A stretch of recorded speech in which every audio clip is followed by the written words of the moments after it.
Good morning everyone and welcome back po ulit sa aking YouTube channel. So ayan po, dahil nasa probinsya po tayo at magpapakain po muna tayo ng manok.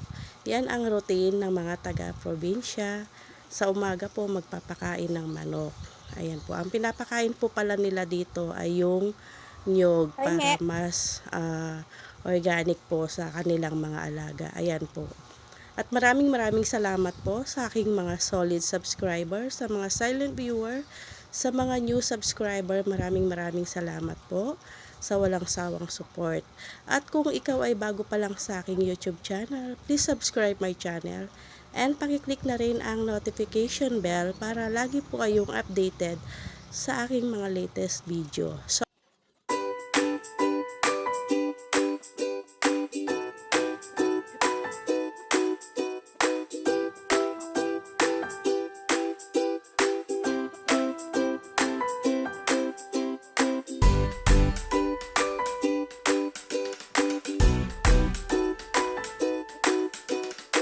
agoy, yun.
Relate po ba kayo sa puno na ito mga kasuki? Yan po ay pwedeng gulayin. Ang tawag po nila dito ay bagu. Kung relate po kayo sa gulay na ito, paki-comment down below na lang po.